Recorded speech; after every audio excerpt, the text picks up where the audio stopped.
Trinity या तसलीस वाली बात ये कभी समझ में आई ही नहीं और मुझे इस पर उम्मीद भी नहीं है कि ये समझ आएगी। मसीह कादर मुतलिक का जो ज़मीन पे आना ना, ये तो बात ही मैं समझता हूँ कि बस अगर इजाज़त शिरक है, और अगर थोड़े और सख्त अल्फाज इस्तेमाल करूँ तो कुफर भी। ये कोई मतलब समझेंगे, इसमें मैं नहीं समझता कोई निजात है। कादर मुतलिक के साथ आप अगर मसीह खुदावंद को भी शरीक कर रहे हैं तो गलत कर रहे हैं।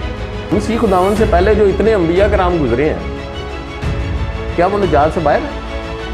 पहली बात तो यह लफ्ज़ तसलीस, लफ्ज़ कानून जो इस्तेमाल किए जाते हैं, ये बाइबल मुक़द्दस में आई क्यों नहीं, इसलिए मैं इनकी नफी करूँगा।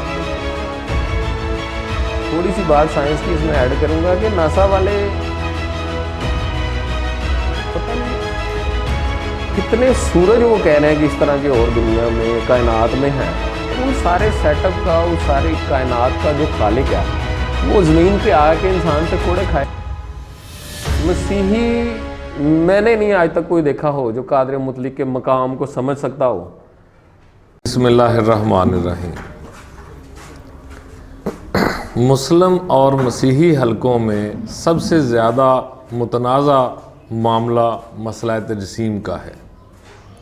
मुसलमान ये समझते हैं कि तजसीम का जो मसला है ये अलाही शान के ख़िलाफ़ है, जबकि मसीही हलके जो हैं वो तजसीम के कायल हैं। लेकिन ये बड़ी खुशाइंद बात है कि आज हमारे साथ नासिर गौरी साहब हैं, जिनका ये कहना है कि मसला तजसीम के बारे में हमेशा बाइबल मुक़द्दस की गलत तशरीह की जाती है। तो आज हम इनसे सीखेंगे कि इनकी नज़र में इस मामले की दुरुस्त तशरीह क्या है। मसला तजसीम के बारे में अगर हम ये कहें कि इसकी वजह से मसीहियत में गुमराही और गुलब दोनों दाराए, तो ये गलत ना होगा।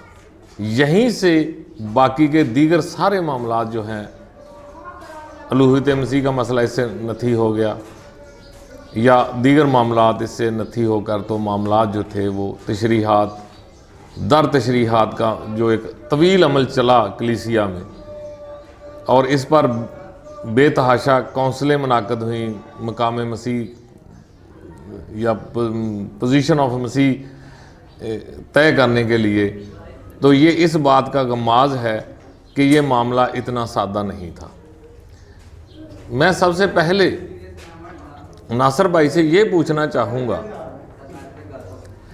कि क्या मसला तजसीम सैयदना यसू अलैहिस्सलाम मसीह और उनके ख़ास 12 शागिर्द, अभी हम पौलुस मुक़द्दस की बात नहीं करेंगे क्योंकि वो बाद में आते हैं। जो चीज़ समझने और समझाने की है कि क्या ये मसला तजसीम सैयदना यसू अलैहिस्सलाम मसीह और उनके 12 शागिर्द, जो खुसूसी शागिर्द उनके मिशन के लिए चुने गए थे, उनमें कभी ज़ेर बहस आया? अगर आया तो उसकी क्या शक्ल थी, और क्या मौजूदा जो तशरीहात हैं उसी शक्ल की हैं या उससे ये हट गई हैं?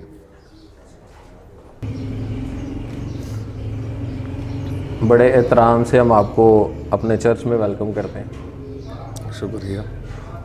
और पास्टर नवाज़ साहब का हम दिल से शुक्रगुज़ार हैं, जिन्होंने हमें अपने चर्च में जगह दी है बैठने के लिए, और हम अच्छी एक रफ़ाकत करने के लिए बैठे हैं। हमारा कोई मुनाजरे का या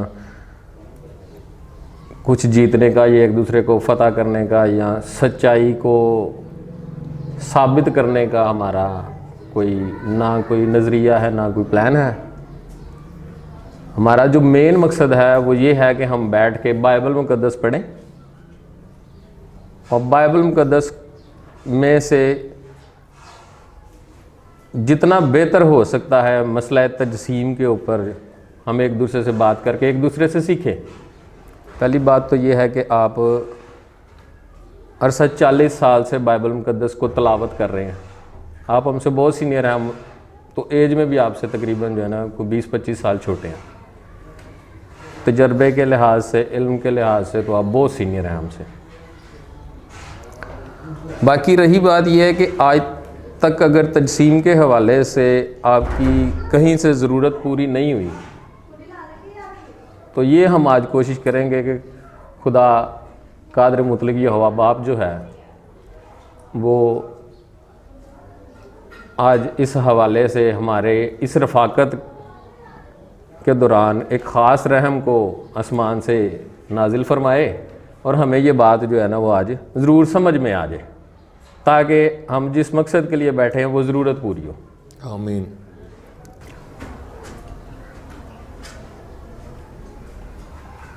मसीह खुदावन के पास जो जिस्म है, इसको हमारे जो तसलीसी भाई या तसलीस के मानने वाले, तसलीस पे ईमान रखने वाले, वो ये ईमान रखते हैं कि यहोवा पाक खुदा खुद जिस्म इख्तियार करके ज़मीन पे आ गया। मुझे बाइबल पढ़ते हुए ज़्यादा तो नहीं, चलो कोई 15 साल के करीब हो गए हैं, और मेरे उस्ताद भाई वलायत मसीह G8 के हैं। वो 2019 में उनकी रहलत हो गई, तो उससे पहले कोई अरसा दराज से हम इस पे गुफ्तगू करते आ रहे हैं और इस चीज़ को हम सीखते आ रहे हैं बाइबल मुकद्दस में से। लोग 98% जो हमें इस हवाले से बातचीत करते नज़र आते हैं या जो मिलते हैं, उनका जो ईमान है वो यही है सेम कि यहोवा ने खुद एक जिस्म की सूरत में इस ज़मीन के ऊपर जो है वो अपनी आमद को पेश किया और लोगों के सामने आके उनसे मुखातिब हुए हैं उन्होंने। लेकिन उसमें जब उनसे ये बात की जाए कि खुदावंद यीशु मसीह खुदा हैं, तो वो 1 मिनट में मान जाते हैं कि बिल्कुल खुदा हैं। जब कहें कि मुकद्दसा मरियम उनकी माँ है, तो वो इधर ही बिखर जाते हैं, नहीं जी वो खुदा की माँ नहीं है। तो ये अपनी ही बात के मकाम को बराबर नहीं रख सकते। इस बात का करने का कोई मकसद मुझे ये नहीं है कि मैं कोई जो रियलिटी है मैंने वो पेश की है, जो मेरा 15-20 सालों का एक्सपीरियंस है। दुरुस्त। एक तरफ बेटा कहना, एक तरफ खुदा कहना, एक तरफ उसी बेटे को उस खुदा के सामने दुआ करते हुए देखना, दूसरी तरफ कहना नहीं खुद ही खुदा है। ये मसले मसाइल जो है ना ये बस चलते ही आ रहे हैं, इनका कोई हल नहीं निकला आज तक मैंने जो देखा है।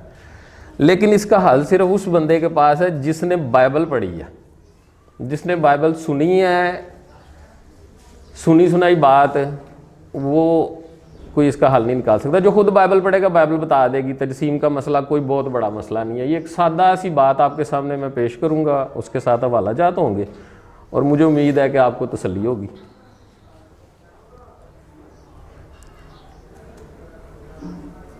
होशिया की किताब 6 बाब की 6 आयत और 4 बाब की 1 आयत में एक बात लिखी है कि मैं बल्कि इस बात को यहाँ तक समझता हूँ कि इस दुनिया में इंसान के जो आने का मकसद है वो खुदा शनासी है।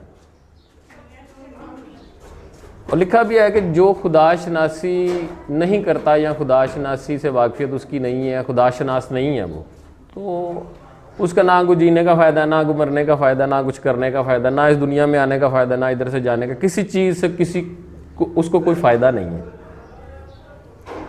फ़ायदा उसको सिर्फ एक बात से है कि अगर वो खुदा को जानने के लिए इस दुनिया में पैदा हुआ और उसको जाने।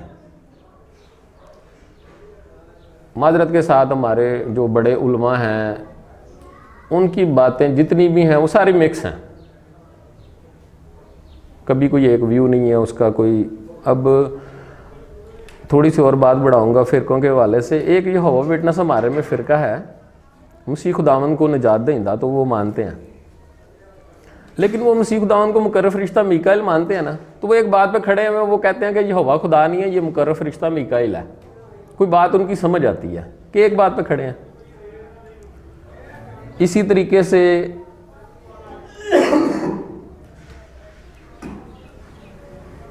एक दो और भी हैं जो अलग से कादर मुतलक यहोवा खुदा की वैल्यू को अलग रखते हैं और बकाया को वो उसकी मखलूक समझते हैं। तो इन लोगों की बात तो समझ में आती है। ये ट्रिनिटी या तसलीस वाली बात ये कभी समझ में आई ही नहीं, और मुझे इस पर उम्मीद भी नहीं है कि ये समझ आएगी।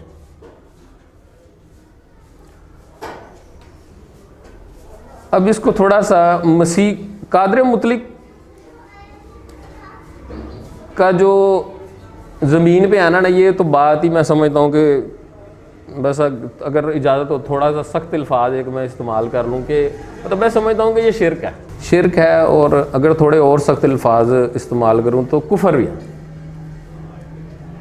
ये कोई मतलब समझेंगे इसमें मैं नहीं समझता कोई निजात है। कादर मुतलक के साथ आप अगर मसीह खुदा उनको भी शरीक कर रहे हैं तो गलत कर रहे हैं। ठीक है, ये बात मसीह खुदावंद हमारा निजात दहिंदा है, हम उनके बगैर कादर मुतलक यहोवा के हुजूर में हाजिर नहीं हो सकते। लेकिन मसीह खुदावंद से पहले जो इतने अंबिया कराम गुजरे हैं, क्या वो निजात से बाहर है?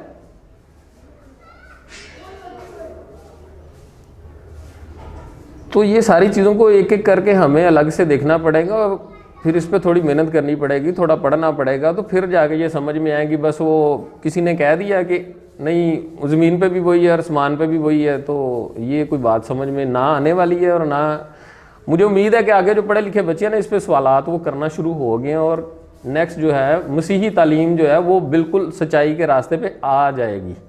थोड़ा वक्त लगेगा, अल्लाह करे कि ऐसा हो। जी। मैं एक रिक्वेस्ट ज़रूर करूंगा कि इस वीडियो को जो बंदा भी देखे ना, वो बाइबल मुकद्दस पास रखे और साथ साथ खुद पढ़े, तो फिर उसको चीज़ें बड़ी उसके लिए बड़ी ये मुफीद अच्छी चीज़ होगी कि वो किसी मकाम पे किसी मंजिल पे पहुंच जाएगा इस हवाले से कि ये क्या है। पहली बात तो यह लफ्ज़ तसलीस, लफ्ज़ कानून जो इस्तेमाल किए जाते हैं, ये बाइबल मुकद्दस में है कोई नहीं, इसलिए मैं इनकी नफ़ी करता हूँ। बिल्कुल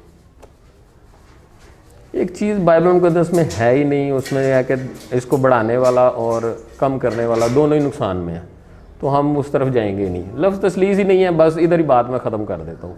जो मेरा मौक़िफ़ है उसको मैं पेश कर दूँ। एक चीज़ है जिसका नाम है अज़ल, एक चीज़ है जिसका नाम है अबद, इब्तिदा। अब जो हमारे पास एक बड़ा ज़बरदस्त किस्म का हवाला है कलूसियों पहले बाब की 15वीं आयत मुक़द्दसा कि मसीह खुदावन जो है वो अनदेखे खुदा की सूरत और तमाम मखलूक़ात से पहले मौलूद हैं। अब जब मसीह खुदावन तमाम मखलूक़ात से पहले मौलूद हैं, इसका मतलब इब्तिदा इनसे है। जब इब्तिदा इनसे है तो फिर ये इनसे आगे जो भी सिलसिला होगा ये उनके कोई बड़े दर्जात जितने भी हैं वो मसीह खुदावन को ही हासिल हैं, क्योंकि इब्तिदा इनसे है। लेकिन एक बात मैं क्लियर करता जाऊं कि लफ्ज़ मौलूद का तर्जमा जिससे भी पूछा आज तक उसने सवाए गुस्से के कुछ नहीं किया।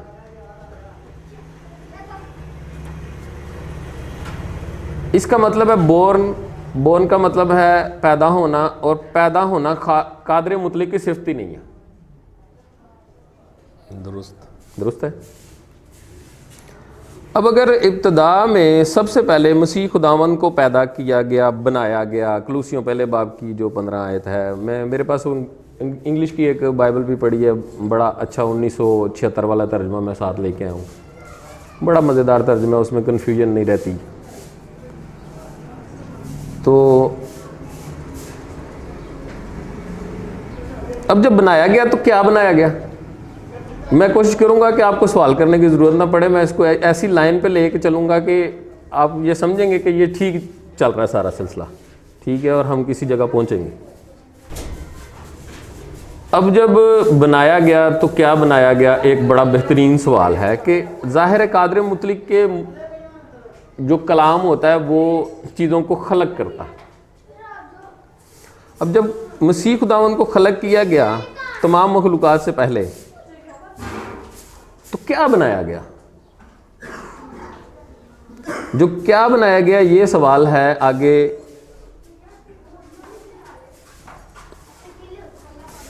करंथस की कलीसिया के नाम जो पौलुस रसूल का पहला खाता है उसमें लिखा है कि 15 बाब की 46 आयत में, पिछला आदम जिंदगी बख्शने वाली रूह बना। इससे हमें ये सबक मिलता है कि उनको आदम बनाया गया। अब जब आदम बनाया गया तो आगे लिखा है कि ये आदम एक ज़मीनी है और एक आसमानी है, और मसीह खुदावंद जो है वो आदम से भी पिछले आदम है। और वहाँ पे लिखा है कि जैसा ये आसमानी है और आसमानी भी हैं हम है, और आसमानी भी जिस्म है। अब उनको जो जिस्म दिया गया वो जलाली और आसमानी दिया गया। जब उनको एक जिस्म दिया गया है तो वो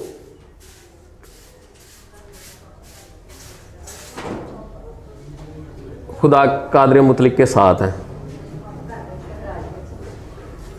बुजुर्ग आदम और माँ हवा को जब बनाया जा रहा है तो वहाँ लिखा है हम इंसान को अपनी और शबी पे बनाएं, शबी और सूरत पे बनाएं।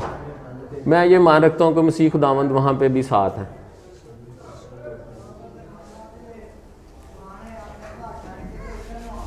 आगे आके जनाब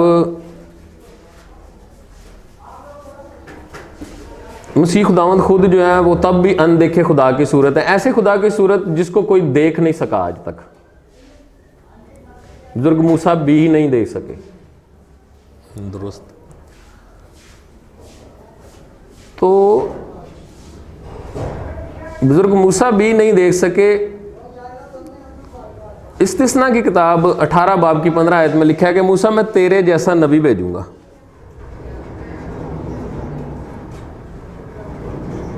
अपना कलाम उसके मुंह में दूंगा। वहां पे जो वजह पेश की जा रही है ना कि क्यों भेजूंगा, वो ये है कि कौन बनी इसराइल ने ये एक दरख्वास्त रखी है कि मूसा हमें अपना खुदा दिखा।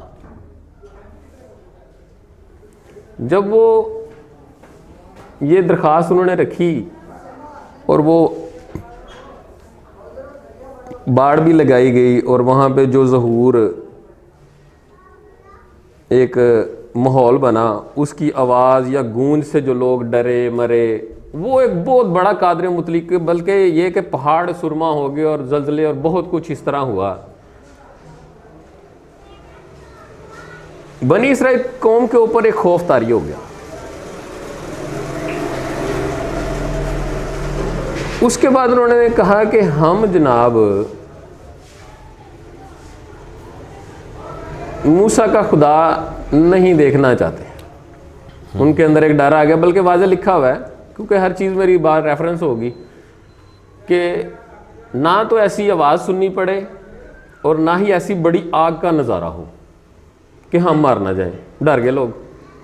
बुजुर्ग मूसा के साथ वादा हो रहा है कि मूसा तेरे जैसा नबी भेजूंगा और अपना कलाम उसके मुंह में दूंगा। अब ये प्रेजेंटेशन जो है वो ये है कि कादर मुतलिक उस टाइम पे ये वादा कर रहे हैं कि जिस टाइम पे बात उनकी ये चल रही है कि हमें खुदा दिखा। अब कादर मुतलिक जो है वो तसल्ली से जानते हैं इस बात को, उनको पता है कि ये इंसान वाकई मुझे देख के मर जाएगा। तो मसीह खुदावंद इनको एक ऐसा चश्मा दिया गया जिसको ये लगा के तो वो देखेंगे तो फिर ये बचे रहेंगे। जो हमें वहाँ से सबक मिलता है कि मूसा तेरे जैसा मैं एक नबी भेजूंगा। मसीह खुदावंद जो हैं वो आसमानी आदम ऑलरेडी हम पढ़ चुके हैं, एक बात क्लियर हो चुकी है कि वो एक आसमानी आदम है, वो कादर मुतलिक यहोवा खुदा के साथ है। ज़मीन पे वो कोई काम नहीं कर रहे, कुछ नहीं कर रहे, और बल्कि लिखा है कि तमाम ज़मानों से पोशीदा रहा। इस मसीह खुदावंद के बारे में ये है, माल की किताब में लिखा है कि वो राज जो तमाम ज़मानों से पोशीदा रहा, किसी को ज़ाहिर नहीं हुए, कहीं भी सामने नहीं आए। बहुत सारे लोग कहते हैं वो जी बल्कि जब हुआ है इसका सदरक मिसक अब्दुल नजू को जब आग की भट्टी में फेंका गया तो वो जो चौथा नज़र आ रहा था वो अलाज़ादा जो वो यसुमसी था, ऐसा कुछ नहीं, यसुमसी ने कहीं काम ही नहीं किया। कादर मुतलक जो हुआ, खुदा के पास बहुत सारे और इंतजामात हैं, वो अपने तरीके से काम करते रहे। मसीह खुदावन ने जब अपना इनका टाइम आया तब इन्होंने अपना रोल अदा किया बस। उसके अलावा ये तमाम मखलूक़ात से पहले मौलूद हुए हैं। मेरा ये मान है कि अबदियत का बाप जो है वो हम यसुमसी को कह सकते हैं वो लिखा हुआ यशायाह की किताब में, क्योंकि वो इब्तदा से हैं। तो अब बात आ गई कि वो मुकद्दसा मरियम के पेट में से कैसे पैदा होंगे। एक बड़ा ज़बरदस्त किस्म का सवाल है कि ऑलरेडी एक हस्ती मौजूद है और यहाँ का जनरेशन सिस्टम दुनिया का ही और है, और इसी जिस्म से पैदा करके तो निजात का बंदोबस्त करना एक बहुत अजीब और मतलब नई चीज़ एक सामने आ जाएगी कि ये किस तरह होगा। उसके लिए सर मैं एक रेफरेंस ये पेश करूँगा कि लिखा है कि बग़ैर खून बहाए माफ़ी नहीं। ये एक कानून कादर मुतलक की तरफ से पास कर दिया गया शरीयत के अंदर कि बकरों और बछड़ों का खून जो है वो तुम दोगे तो उसके बाद तुमने फ़लाँ गुनाह किया है तो उसकी माफ़ी तुम्हारी इस तरीके से हो जाएगी। अब इब्रानियों की किताब में वाज़े लिखा है कि बग़ैर खून बहाए माफ़ी नहीं है। मसीह खुदावन के बारे में लिखा है कि इन्होंने अपने आप को खाली किया। खाली जो किया है वो अपना जलाली बदन जो है उसको आसमान पे ही छोड़ दिया और एक खादम की शक्ल इख्तियार करके रूहुल कुद्दस के ज़रिए कादर मुतलक के हुक्म से मुकद्दसा मरियम के पेट में पैदा हुए हैं। ये वहाँ पे आके जब इन्होंने जिस्म जो है इनके अंदर, जो हम मेडिकली बात नहीं कोई भी कर सकते, वो सारा कुछ जो कुछ है ब्लड हर चीज़ वो मुकद्दसा मरियम की है। बल्कि परवरिश के दौरान उन्होंने मुकद्दसा मरियम का दूध पिया और लिखा हुआ है कि मुबारक हैं वो छातियाँ जो तूने चूसी।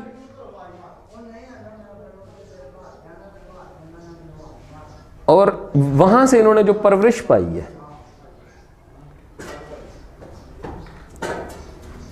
ये सारा सिलसिला, क्योंकि जलाली बदन के अंदर खून नहीं होगा, खून नहीं होगा तो ये खून का फिदिया नहीं देंगे तो माफ़ी नहीं होगी। ये एक पूरा सेटअप है, पूरा मंसूबा है, पूरा सिलसिला है पीछे जिसको प्लान किया गया, उसके मुताबिक काम हो रहा है। तो मसीह खुदावन इस दुनिया में आके फिर उन्होंने यहाँ तक कि बपतिस्मा तक लिया है यहाँ पे। हालांकि अगर वो खुदा ही हैं तो फिर बपतिस्मे की उनको क्या ज़रूरत है। फिर उसके बाद वही सारा सिलसिला जो बे बर्रा, खुदा का बर्रा, ये सारी चीज़ें हमारे सामने हैं। और उसके बाद उन्होंने सलीब पर अपनी जान दी है। इब्रानियों में लिखा कि अपना ही खून लेकर वो पाक तरीन मकाम में पेश हो गया। हमारा मसीहों का यही मान है कि मसीह खुदावन के वसीला से हमारी निजात है, क्योंकि हम उसके खून खरीदे हैं। जैसे बकरों और बछड़ों का खून माफ़ी दिलाता था, इसी तरीके से मसीह खुदावन का खून हमें माफ़ी दिलाता है। एक बात, अब जो इन्होंने रास्तबाजी गुजारी है इस ज़मीन पर रह के, एक बात और ऐड करता चलूँ कि ये कहते हैं कि इससे पहले कि अब्राहम पैदा हूँ मैं हूँ। ये वो पुराना सिलसिला जो अपना आसमान पे इनकी कादर मुतलक के साथ रहे हैं। ये इस दौर में ज़ाहिर है देख तो सब कुछ रहे थे ना, एक हाजिर और नाज़र चीज़ थे। मसीह खुदावन कादर मुतलक के साथ हर वक्त जो कुछ भी हो रहा है वो सब कुछ देख रहे हैं, तो वो उस चीज़ की गवाही दे रहे हैं कि अब्राहम से पहले भी मैं हूँ। अब इस चीज़ का जो यहूदी ले रहे हैं या तसलीस वाले ले रहे हैं, इससे मतलब वो ले रहे हैं कि नहीं ये एक सबूत है जी कि वो खुदा है।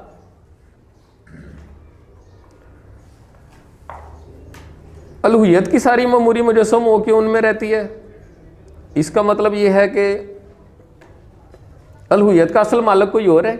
इनको इतनी कुदरत हासिल है कि ये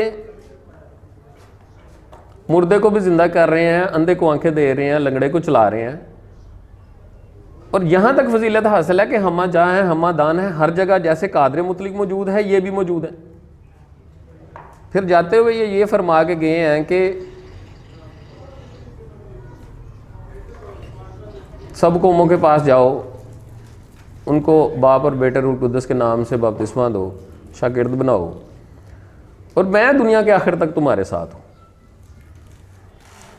अब ये ज़मीन पे रह के जो जिस्म है उनका, वो जब कब्र में जाते हैं तो उनको जलाली बदन वापस मिल गया है, वो उसने उनको जो है ना वो वापस जला दिया है। कादर मुतलिक की तरफ से एक हुक्म समझेंगे, वो लिखा है कि खुदा ने उसे जलाया, खुदा ने उसे ज़िंदा किया। तो जब खुदा ने उसे ज़िंदा किया है तो उनके पास वो जलाली बदन है और उसके साथ वो आसमान पे गए हैं, और उसी बदन का वो हमारे साथ भी वादा करते हैं कि सब जो है ना बाद में जलाली हो जाएंगे। और ये एक हमारे पास एक ज़िंदा उम्मीद है, और ये एक तरतीब है तौहीद की कि कादर मुतलिक खुदा जो है वो अलग हस्ती है। हम उसके बारे में कोई बात ही नहीं कर सकते कि उसके पास जिस्म है कि नहीं है। वो बेमिसाल नूर है जिसकी हम कोई मिसाल नहीं दे सकते। हम सिर्फ कादर मुतलिक के बारे में इतना जान सकते हैं कि वो एक खालिक है, हर चीज़ का वो खालिक है, मालिक है, राज़िक है, सब कुछ है। लेकिन हम मिसालें दे नहीं सकते कि नहीं वो इस तरह का है। दुरुस्त। तो मसीह खुदावंद अपने बारे में कहते हैं मुकाशवा में, यूहन्ना आरफ का जो मुकाशवा है उसमें पहले बाब की 12 आयत में कहते हैं कि मैं मर गया था और अब जिंदा रहूंगा। अब जो मसीह खुदावंद की इब्तदा से जो बात है ना, स्टार्ट से, वो ये है कि वो अब्दियत के बाप है। और आखिर भी वो कह रहे हैं कि मैं तुम्हारे साथ हूँ। हमारा सेटअप तो ये दुनिया की हद है ना, हमें तो बस इसी का पता है जिसमें हम रह रहे हैं। तो इसमें वो हमारे साथ हर चीज़ में वादा कर रहे हैं कि मैं अभी भी तुम्हारे साथ हूँ और आखिर तक तुम्हारे साथ हूँ। और मसीह खुदावंद जो है वो इब्तदा से हमें मिल जाता है बाइबल मुकद्दस में कि मौजूद हैं। अब इसलिए जैसे कादर मुतलिक के साथ अव्वल आखिर लगता है तो इनके साथ भी लगता है, लेकिन इनके साथ जो लगता है अव्वल आखिर वो तख्लीक के हवाले से लगता है, मखलूक के हवाले से लगता है, खालिक के हवाले से नहीं लगता। खालिक फिर एक अलग हस्ती है, वो कादर मुतलिक यहोवा खुदा। थोड़ा सा मैं बेटे की बात को ऐड करूँगा कि कादर मुतलिक यहोवा खुदा का जो बेटा हम कहते हैं, ये बात जो मैं करने लगा हूँ इसका बुरा ना मनाना, इसको समझना। इसका कोई बेटा नहीं होता कादर मुतलिक का, ये एक उसकी कुर्बत है जिसको कहा जाता है कि ये एक बहुत ही करीबी है उसका। और उन्होंने फरमाया कि ये मेरा प्यारा बेटा जिससे मैं खुश हूँ। कभी भी इसको तुखम तजसीम या इन मसलों में जो भी लेके जाएगा वो अपनी गुनाह का खुद जिम्मेदार है और इस अपने सवालों का, अपनी चीज़ों का खुद जिम्मेदार है। इसकी तरतीब हमेशा सीधी रखें कि ये कादर मुतलिक का हुक्म है, उसने फरमाया, उसकी आवाज़ है और ये एक कुर्बत है। फरिश्ता सबसे समझदार हम समझते हैं और वो आसमान से जो पैगाम लेके आता उसने भी कहा कहलाएगा, है तो नहीं कहा उसने कहा है। जब इन्होंने रास्तबाजी को कंप्लीट कर लिया इस दुनिया के ऊपर, उन्होंने देखा कि ये सारा सिस्टम जो है, तो दुनिया खड़ी थी, बपतिस्मा इन्होंने लिया, रास्तबाजी को कंप्लीट किया, तो तब आसमान से ये आवाज़ आती है कि ये मेरा प्यारा बेटा है, इसकी सुनो। मसीह खुदावंद दुआ कर रहे हैं, मसीह खुदावंद कह रहे हैं कि यहाँ तक कि जब वो सलीबी मौत तक पहुँच गए हैं तो वहाँ कह रहे हैं कि आए मेरे खुदा तूने मुझे क्यों छोड़ दिया।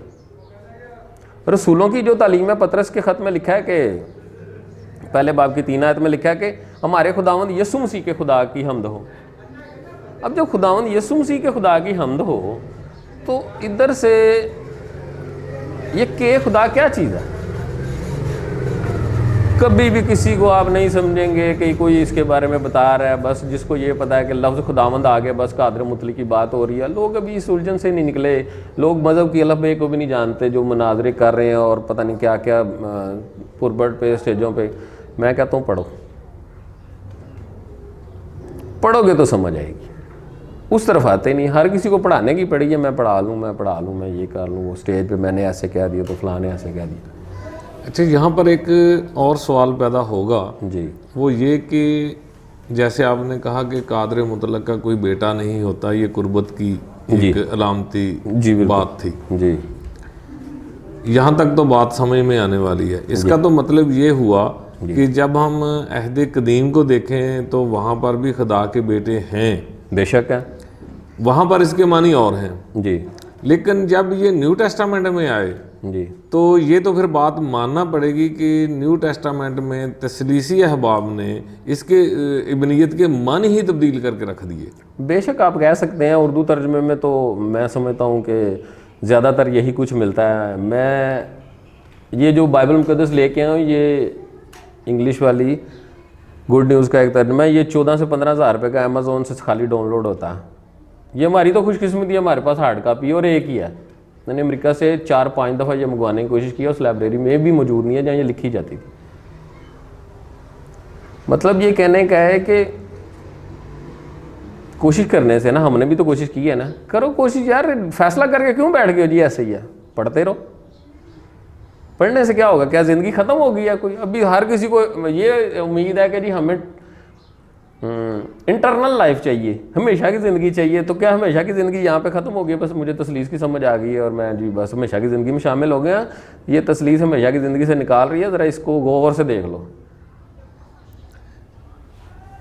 अच्छा, एक चीज़ और है जो सवाल मैं अक्सर इस हवाले से पूछता हूँ जी, ख़ास तौर पर तसलीसी दोस्तों से। जी, आमूस की किताब में लिखा है जी, कि खुदा उस वक्त तक कुछ नहीं करता जी, जब तक वो अपने अंबिया की मार्फत चीज़ों को आश्कार न कर दे, मुश्तहर न कर दे। तो अगर तजसीम का मामला छोटा नहीं है जी, कि खुदा ने मुजस्सम होकर ज़मीन पर आना था, जी, तो ये कोई इतना छोटा वाक़या नहीं है कि खुदा इसकी अपने ही कहने के मुताबिक इसका इश्तिहार ही ना देता।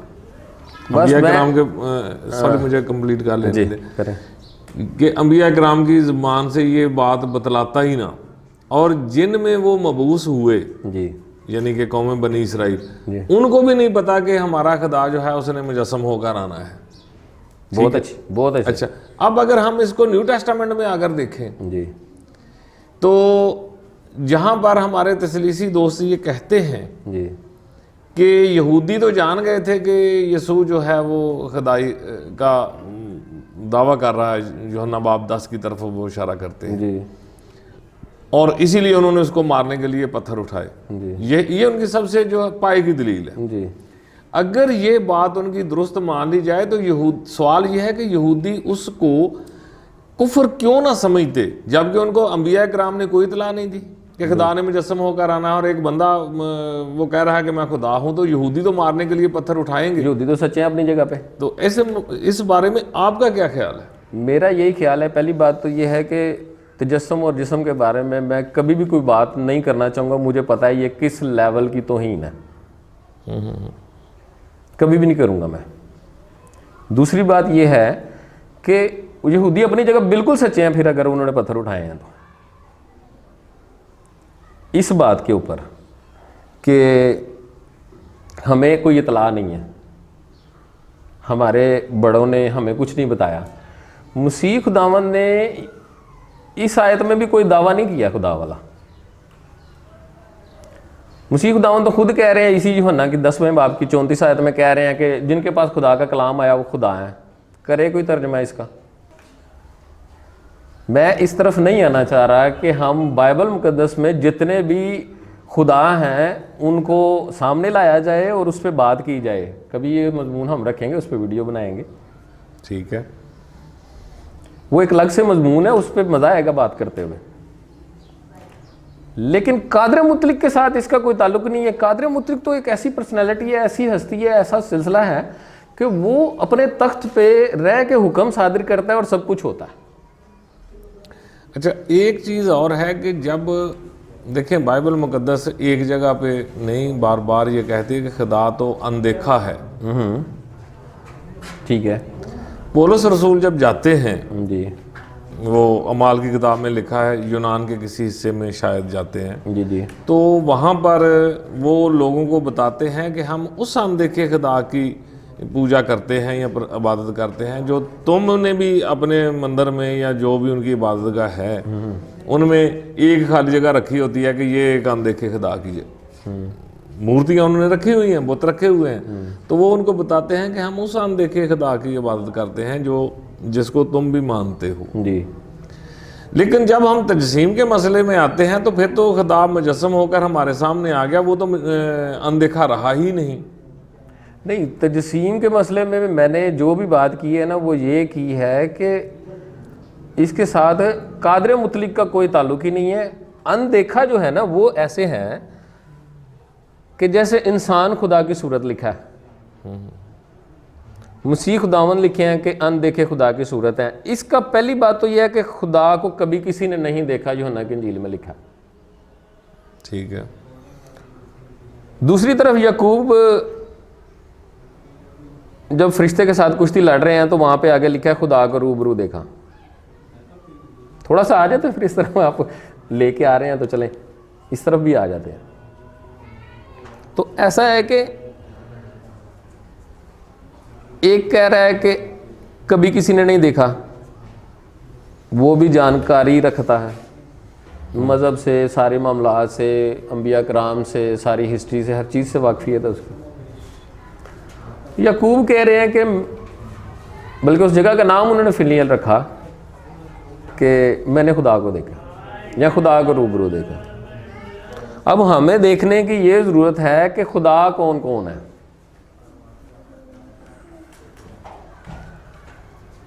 वही फरिश्ता जिसको वहां पे देखा गया वो एक प्रेजेंटेटर है,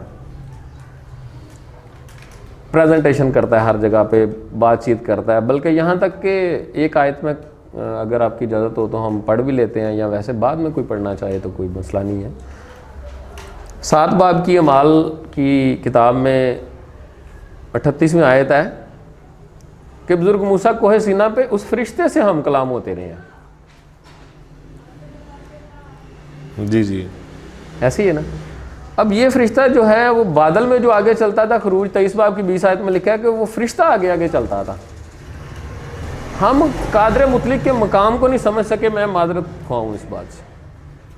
मसीही मैंने नहीं आज तक कोई देखा हो जो कादर मुतलिक के मकाम को समझ सकता हो। थोड़ी सी बात साइंस की इसमें ऐड करूंगा कि नासा वाले पता नहीं कितने सूरज वो कह रहे हैं कि इस तरह के और दुनिया में कायनात में हैं, और उन सारे सेटअप का, उस सारे कायनात का जो खालिक है वो ज़मीन पे आके इंसान से कोड़े खाएगा। समझ में नहीं आती ये बात। तो ये जो मिक्सिंग चल रही है इसको, ये इनको ज़रूर इन पे गौर करना चाहिए, पढ़ना चाहिए, और ये चीज़ें क्लियर होंगी। अनदेखे खुदा की जो सूरत है वो इसी तरीके से, और मैं ये समझता हूँ कि ये जो खुदा शनासी है ये एक बड़ा अच्छा मजमून है। इस पे इसी के लिए इंसान को पैदा किया, अगर जो इस पे काम करेगा उसी को तो खुदा का दीदार हासिल होगा। मसीह खुदावन कहते हैं कि मुबारक है वो जो पाक दिल है क्योंकि वो खुदा को देखेंगे। कभी किसी ने नहीं देखा खुदा को। ये खुदा को देखने वाली बात तो अभी आगे जाके होनी है, अगर कोई इस काबिल निकला तो, वरना फिर वो हमेशा की आग तो दोनों तरफ ही है। हाँ वो तो है। अब जब जफ़र साहब का एक स्टार्टिंग सवाल था कि वो 12 शागिर्द जो थे मसीह खुदावंद के सबसे जो करीबी पहले शागिर्द थे, उनके दौर में ये बात कोई ज़ेर बहस आई तजसीम के हवाले से या मुजस्सम के हवाले से, तो वहाँ पे जो उन्होंने मसीह खुदावंद के बारे में हमें बताया, 4 अनाजील हैं, आगे अमाल की किताब है, खतूत हैं बेशुमार। तो इसमें बेशक ये बात जो है वो खुदा के दीदार वाली होती रही है कि पतरस ने ये कहा है कि हमें खुदा दिखा। मसीह खुदावंद ने ये कहा है कि तूने मुझे नहीं देखा, ठीक है, मैं और बाप एक हैं। वही मसीह खुदावंद कहते हैं कि जिस तरह मैं और बाप एक हैं तुम भी मेरे साथ एक हो। अब इसको ज़रा थोड़ा सा ना तालाब की मछली नहीं, ज़रा समंदर में जाके देखना पड़ेगा कि ये जो बात हो रही है ये क्या हो रही है। वापस फिर इस्तिस्ना पे जाना पड़ेगा कि कादर मुतलिक को जब वो नहीं दे सके तो इसकी जगह पे खुदावंद यसू मसीह को आसमानी को भेजा गया है, अनदेखे खुदा की सूरत वाले को। तो इस वजह से वो कह रहे हैं कि जिसने मुझे देखा उसने बाप को देखा। वो ये नहीं कह रहे कि तुम खुदा को देख रहे हो। वो एक आसमानी जो सेटअप है, आसमान पे जो कादर मुतलिक अनदेखे खुदा की जो सूरत यसू मसीह सामने लेके आए हैं, वो उसकी बात कर रहे हैं, एक मिसाल दे रहे हैं। बाकी रही बात के तजस्सुम के वाले से, वो सीधा सीधा साहब अलग है। मसीह खुदावंद कह रहे हैं कि मैं अपने और तुम्हारे खुदा के पास आसमान पर जा रहा हूँ। ये बात जो है वो यूहन्ना की इंजील की है। यूहन्ना इस बात के जिम्मेदार है, वो कर रहे हैं ये बात कि वो कह रहे हैं कि मैं अपने और तुम्हारे खुदा के पास आसमान पर जा रहा हूँ। इसी तरीके से पतरस का जो खाता है उसमें लिखा है कि खुदावंद यीशु मसीह के खुदा की हम्द हो। लफ्ज़ खुदावंद और खुदा के चक्कर से नहीं निकले अब तक, हमें इसका पता ही नहीं है लॉर्ड कौन है, गॉड कौन है। फिर खुदावंद ने मेरे खुदावंद से कहा कि मेरे दाहिनी हाथ बैठ जा। ये है बुजुर्ग दाऊद की आवाज़, ये ज़बूर की बात है। अब वो दोनों को खुदावंद कह रहे हैं। क्यों कह रहे हैं? क्या भी अलग अलग रहे हैं। एक खुदावंद ने दूसरे को कहा कि मेरे दाहिने हाथ बैठ जा जब तक मैं बाकी मामलात क्लियर ना कर दूं तुम्हारे लिए। पढ़े लिखे बंदे हैं, लफ्ज़ लॉर्ड इस्तेमाल हुआ है, इसका मतलब जज। जज का मतलब इंसाफ करने वाला। अब वो अपने ऊपर दोनों को इंसाफ करने वालों को जानता है। बुजुर्ग दाऊद जो हैं वो अच्छे तरीके से जानते हैं कि मेरे ऊपर जो इंसाफ करने वाले हैं वो दो हस्तियां हैं, और एक ने दूसरी से कहा कि मेरे दाहिने हाथ बैठ जा, और वो दोनों को खुदावंद कह रहा है। खुदावंद ने मेरे खुदावंद से कहा, वही बातें आगे आके पूरी भी हो रही हैं। अब एक चीज़ और मैं क्लियर करता जाऊं, कादर मुतलिक वाले मामलात में सिर्फ मैं एक ही बात करूंगा कि वो खालिक है और वो मालिक है और वो बेमिसल बेमिसाल है। बस इससे आगे मेरे पास इल्म ही नहीं है कादर मुतलिक के बारे में।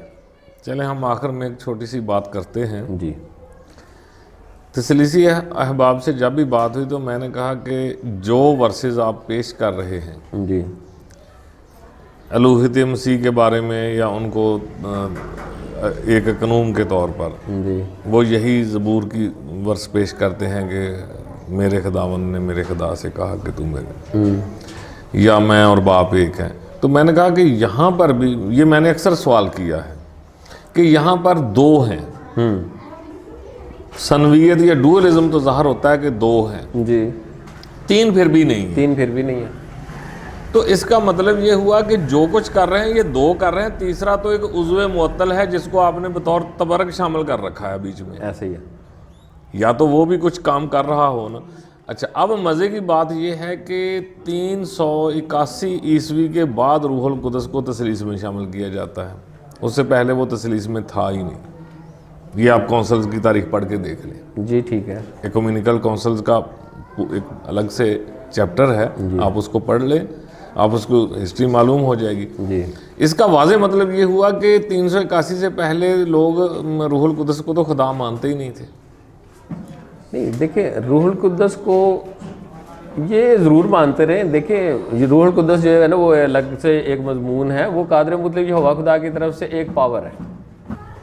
चलो बहुत मतलब शुक्रिया। हाँ जी, बहुत शुक्रिया नासिर भाई, आपका काफ़ी टाइम लिया। जी, इंशाल्लाह नेक्स्ट किसी वक्त और मौज़ूआत पर हम लाजमी गुफ्तगू करेंगे। जी, ज़रूर की।